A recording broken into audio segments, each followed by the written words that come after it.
37వ వచనం. మొదటి సమూయేలు గ్రంథం 17వ అధ్యాయం 37వ వచనం.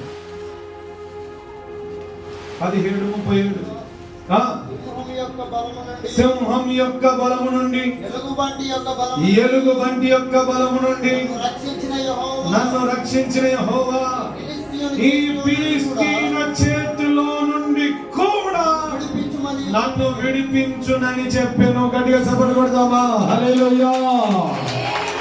శత్రువైన అపవాదిగాడైన గొలియాతు నిలబడి ఉన్నాడు. విను, ఎవరు నిలబడి ఉన్నారు ఇక్కడ? గొలియాతు నిలబడి ఉన్నారు. దావీదు అంటున్నాడు, ధైర్యపు మాటలు మాట్లాడుతున్నాడు. విను, ధైర్యపు మాటలు ఏంటిదంటే, సింహం బలము నుండి విడిపించిన నా దేవుడు, ఎలుగుబంటిని చీల్చే శక్తినిచ్చిన నా దేవుడు. ఇదిగో వీడు 6 జారుల 3 ఎత్తున్నప్పటికీ వీడు చూసి అందరూ భయపడుతున్నా, నేను మాత్రం భయపడను. హల్లెలూయా. ఎందుకు భయపడవు అమ్మా? ఎందుకు భయపడవు? అందరు ఆ పరిస్థితులను చూసి భయపడతా ఉంటే నువ్వెందుకు భయపడవు అని ఒకవేళ నిన్ను అడిగితే నువ్వేం సమాధానం చెప్పాలి తెలుసా? దావీదులాగా సింహాన్ని చీల్చిన అభిషేకం నాలో ఉంది. గట్టిగా చప్పట్లు. హల్లెలూయా. ఎలుగుబంటిని చీల్చే అభిషేకం నాలో ఉంది అన్నోళ్ళు గట్టిగా చప్పట్లు కొట్టండి. హల్లెలూయా. ఎలుగుబంటిని చీల్చే శక్తి, ఇదిగో సింహాన్ని ఎలుగుబంటిని చీల్చే శక్తి, ఇదిగో సింహాన్ని చీల్చే శక్తి ఉంది. ఈ పరిస్థితి ఏంటది? ఇదిగో ఈ ఆటంకాలు ఏంటది? ఇదిగో ఈ దుష్ట ప్రభావం ఏంటది?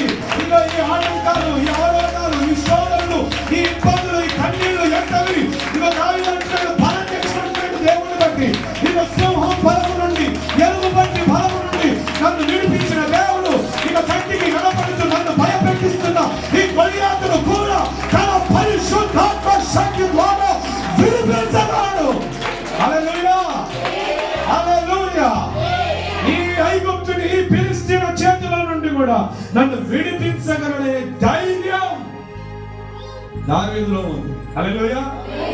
మరి మీలో ఎంత ధైర్యం ఉందో చెప్పండి గట్టిగా. హల్లెలూయా. ఉందా? శత్రువుని జయించే అధికారం నాకున్న దేవుని స్తోత్రం చెప్పాలి. కొంచెమే చెప్తున్నారు, గట్టిగా పాడు. నువ్వు అల్లే కొంతమందికి భయంలో ఎక్కువ అరుపులు వస్తాయి. దేవులో భయం వచ్చిన అరుపులు ఎక్కువ వస్తుంది. భయం ఉంటే ఏమైతుంది? అరుపులు ఎక్కువ వస్తాయి. ఇప్పుడు వాడు భయపెట్టిస్తున్నప్పుడల్లా నీ అరుపు ఎక్కువ కావాలి. ఏంటి అరుపు? ఏమనుకుంటుంది? నీ అరుపు ఎక్కువ కావాలి వాడు భయపెడుతున్నప్పుడల్లా. ఏంటిది నీ అరుపు అంటే? నువ్వు దేవుణ్ణి స్తుతించే అరుపు ఎక్కువైంది అనుకో, ఆ దుష్టుడు తోక ముడుచుకుంటాడు. హల్లెలూయా.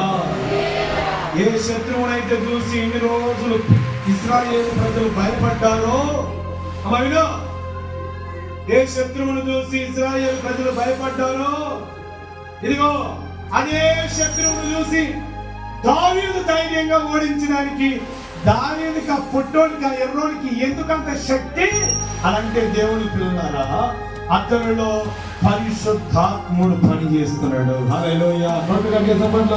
ఏ ఆత్మ పని చేస్తా ఉన్నది? పరిశుద్ధాత్మ పని చేస్తుంది. హల్లెలూయా. పరిశుద్ధాత్మ ఎదుట ప్రతి దుర్గము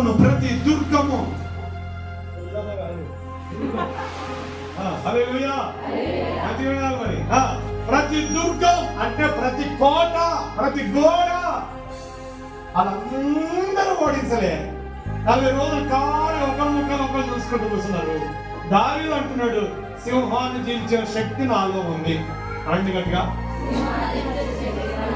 ఎలుగుబంటిని చీల్చే శక్తి నాలో ఉంది. ఇగో ఈయనను కూడా నేనేం చేస్తా?